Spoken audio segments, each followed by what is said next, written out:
What is the partitional clustering you are having? It will form here the sequence of the partitional clustering. It will form here the hierarchical clustering. Okay. So next one here, coming to the partitional clustering, you can say here partitional clustering can be obtained by taking any member of the sequence. Okay, you can say here by cutting the hierarchical tree at a particular level here. Okay, this is nothing but your hierarchical clustering and partitional clustering. Okay, next here we are having the exclusive versus overlapping versus exclusive versus overlapping versus fuzzy. Okay. Okay, what I will explain you what is this exclusive and what is this fuzzy. Okay, so what are the diagrams you have seen here in previous diagrams? All these are nothing but here the exclusive. Okay, I will show you what are those ones. These diagrams. Okay, this is the diagram you are having now. So here, what is the diagram you are seeing right now here? All these are the exclusive. Means what is this exclusive means? So they assign each object to a single cluster here. Okay, they assign each object to a single cluster here. Okay, so why means you can say here there will be so many situations here you will be having in this clustering in which a point could reasonably placed in more than one cluster here.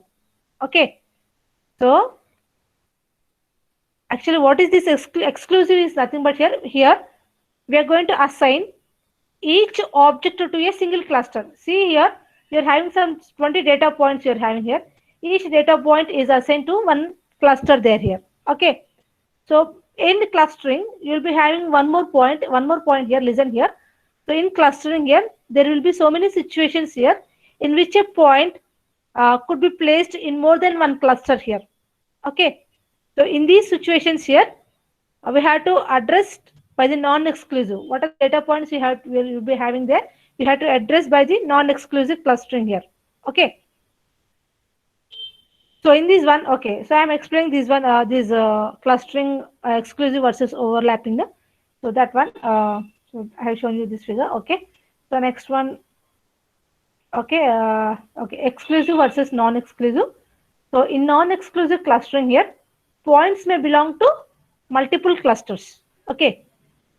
So exclusive means I have shown you now. Exclusive is nothing but here. In the exclusive clustering, so it will assign each object to a single cluster. Okay. So coming to the non-exclusive here. In non-exclusive here, the points may belong to multiple clusters here. Okay. The points may belong to multiple cluster. You can say here overlapping or non-exclusive clustering also. This non-exclusive you can also call it as an overlapping or non-exclusive clustering. Okay, so this is used to reflect the fact that an object can simultaneously belong to more than one group here. You can say here what are the objects you are having. Objects you can say it is an, or else you can also say the, or say it as in points also here. Okay, objects you can also say the word, or you can also say the points here. You can say here, so in the non-exclusive here, an object can simultaneously belong to more than one group here. Okay, more than one group here. You can say the example here. One example I am giving here. Just listen here. A person at a university can be both an enrolled student and an employee of the university here. Okay, so suppose a person is there here. So he is studying at a university here. He is an employee of the university also here. Means he is working at that university. At the same time, he is also studying at that university here. So similarly here, so for the non-exclusive, you can say here for the non-exclusive or overlapping here, you can say here an object can simultaneously belong to more than one group here. Okay. In this example here, the person here is an employee of the university. The employee of the university is one group here, and also he is enrolled as a student in that university is also one group here. Means one data point, one point is belonging to here the two clusters here. Okay, this is nothing but here the overlapping or non-exclusive here. Okay, so here one more point you are having here can represent here multiple classes or border points here. Okay, can represent here multiple classes or border points here. Okay, next one you're having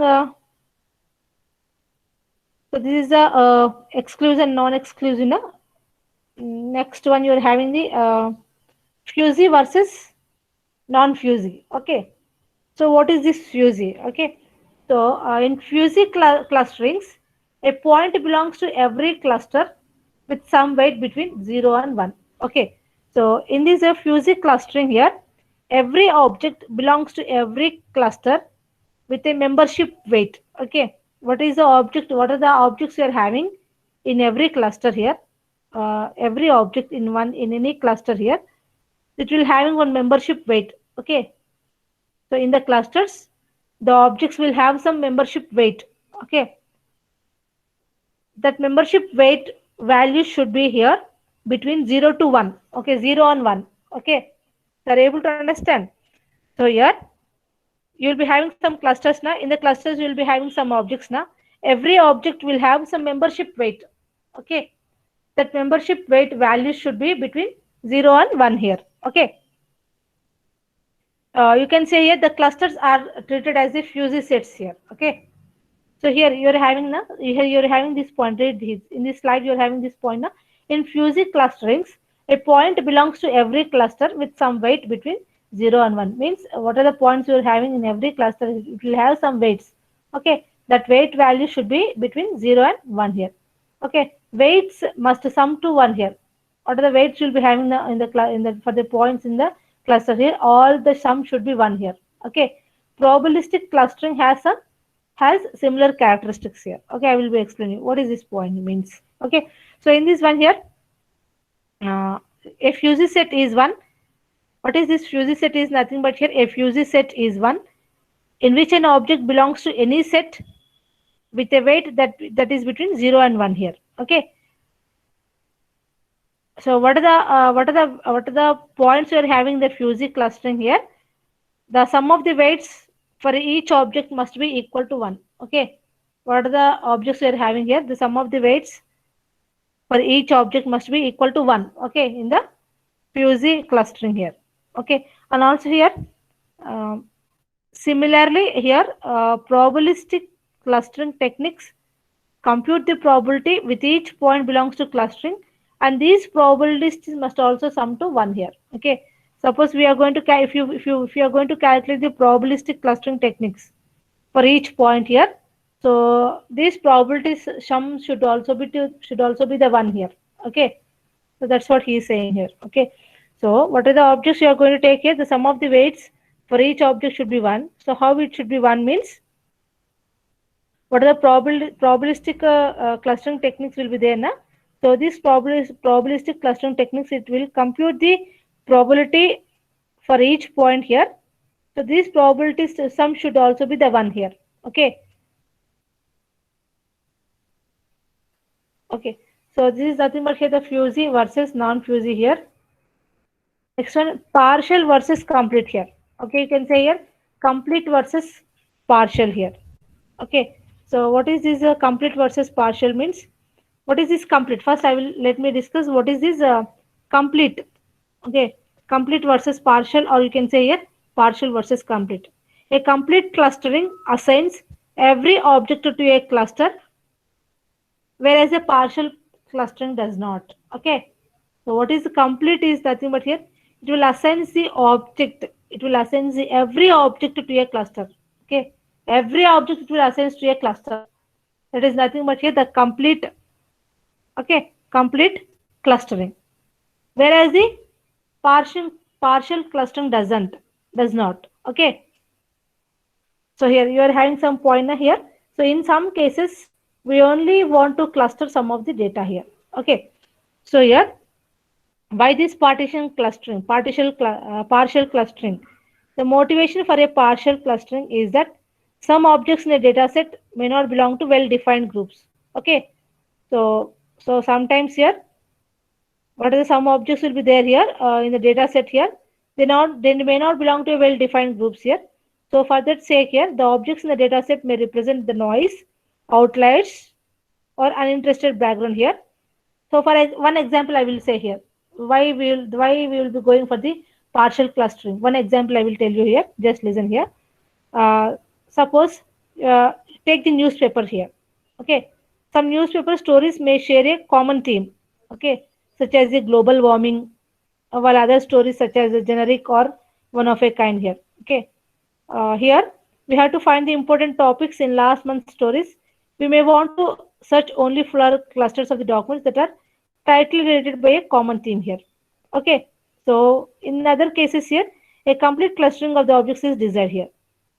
Okay, so what they are saying means why we'll be going for the partial clustering means suppose take any newspaper here. If you see the newspaper here, so the it will share the common theme here. All the newspapers will share the common things such as the global warming, some stories we'll be having here. Okay, so here what we will do here. Suppose if you want here the last month's newspapers, in the last month's newspaper, suppose if you want only the global warming information here, so what you will do here only we will search for that only here last month you will put the date and you will be saying here the global warming information in the Google search you will search for the newspaper.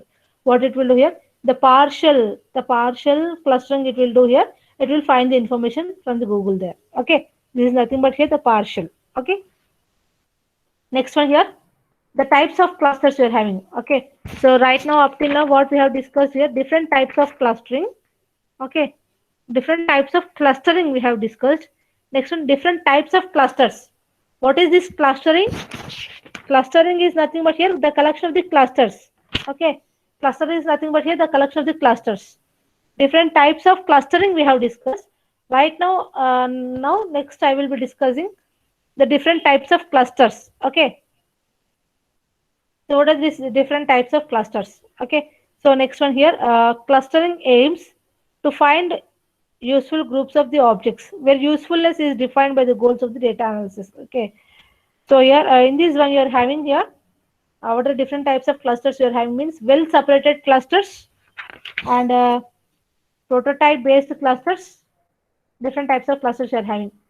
Well separated and we are not having here. Okay. What are different types of clusters you are having means different types of clusters. What are different types of clusters you are having means I will write down here. Just have a look at here. Different types of clusters. First one, well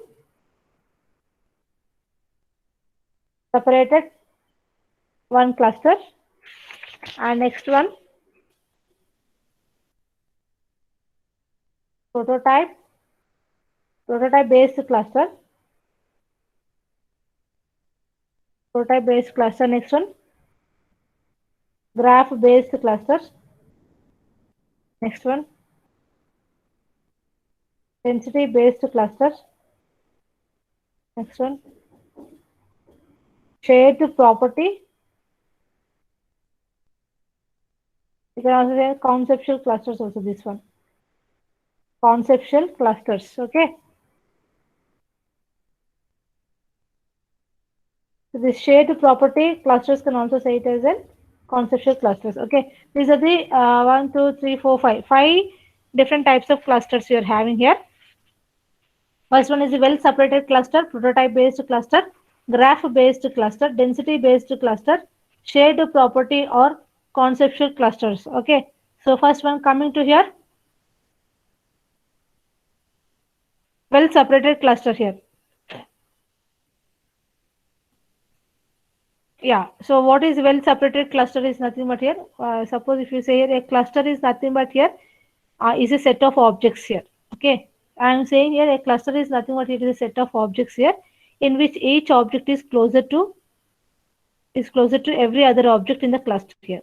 Okay, is nothing but a set of objects here in which each object is closer to every other object in the cluster, that to any object not in the cluster here. Okay, so here you are having this definition. See here, a cluster is a set of points such that any point in a cluster is closer to every other point in the cluster than to any point not in the cluster here.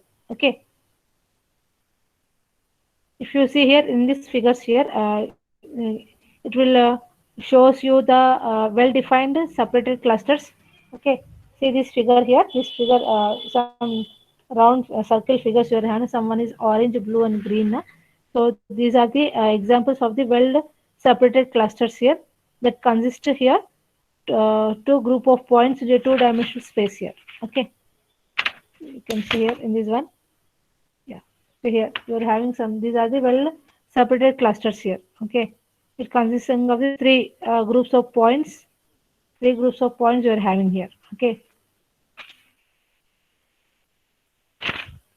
one more point here. The distance between any two points here, the distance between, okay, the distance this, if you take the distance between any two points in different groups is larger than the distance between two points within a